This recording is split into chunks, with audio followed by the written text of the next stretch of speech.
KPCC പുനഃസംഘടനാ നേതൃയോഗം ആരംഭിച്ചു. KPCC അധ്യക്ഷൻ സണ്ണി ജോസഫ്, പ്രതിപക്ഷ നേതാവ് വി ഡി സതീശൻ ഉൾപ്പെടെയുള്ളവർ കെ.സി. വേണുഗോപാലുമായി ചർച്ച നടത്തുന്നു.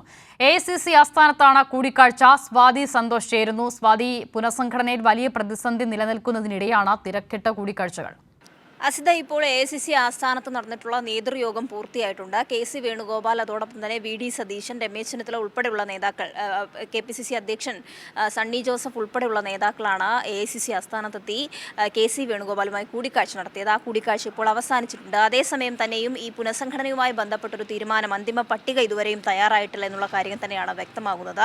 ഇതിൽ നേതാക്കൾ പലരും ഭിന്ന അഭിപ്രായങ്ങളുണ്ട്. ഡി.സി.സി അധ്യക്ഷന്മാരെ മാറ്റുന്നതിലടക്കം വലിയ തരത്തിലുള്ള ഭിന്നതകൾ നേരിടുന്നതുകൊണ്ട് തന്നെ ഇവരെ ഒരു സമവായത്തിലേക്ക് കൊണ്ടുവരാനുള്ള നീക്കങ്ങളാണ് ഇപ്പോൾ നടക്കുന്നത്. ഇതിന്റെ ഭാഗമായി ഈ നേതൃയോഗത്തിന് ശേഷവും പ്രതികരിച്ച കെ.പി.സി.സി അധ്യക്ഷൻ പറഞ്ഞത് തീരുമാനമായിട്ടില്ല, തുടർ ചർച്ചകൾ ഉണ്ടാകും, ചർച്ചകൾ പുരോഗമിക്കുകയാണ് എന്നുള്ളൊരു പ്രതികരണമാണ് ഉണ്ടായിട്ടുള്ളത്. തർക്കം രൂക്ഷമായി തന്നെ തുടരുകയാണ് എന്നുള്ള സൂചനകൾ തന്നെയാണ് നമുക്ക് ലഭ്യമാകുന്നത്.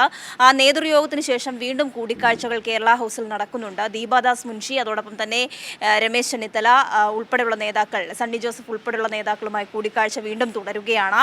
എന്തായാലും കഴിഞ്ഞ ദിവസമൊക്കെയും സൂചിപ്പിച്ച പോലെ തിരുവനന്തപുരം, കാസർഗോഡ് ഉൾപ്പെടെയുള്ള ജില്ലകളിലെ ഡി.സി.സി അധ്യക്ഷന്മാർ മാറ്റേണ്ടതില്ല എന്നുള്ള തീരുമാനം ഒരു പക്ഷം പറയുന്നു. അതോടൊപ്പം തന്നെയും കൊല്ലത്തെ ഡി.സി.സി അധ്യക്ഷനെ മാറ്റേണ്ടതില്ല എന്നുള്ള നിലപാടാണ് കൊടിക്കുന്നിൽ സുരേഷ് ഉൾപ്പെടെയുള്ളവർ ആവശ്യപ്പെട്ടുള്ളത്. അത്തരത്തിൽ നിരവധിയായിട്ടുള്ള അഭിപ്രായങ്ങളാണ് ഉയർന്നു വരുന്നത്. അതുകൊണ്ട് തന്നെയും ഇതുവരെയും ഒരു അന്തിമ രൂപത്തിലേക്ക് എത്തുവാൻ വേണ്ടി കഴിഞ്ഞിട്ടില്ല എന്നുള്ളതാണ് മനസ്സിലാകുന്നത്. തുടർ ചർച്ചകൾ ഉണ്ടാകും. അന്തിമ പട്ടിക അടുത്ത ദിവസങ്ങളിൽ മാത്രമേ പുറത്തു വരികയുള്ളൂ. അസിത. ശരി, സ്വാതി സന്തോഷാണ് വിവരങ്ങൾ നൽകിയത്.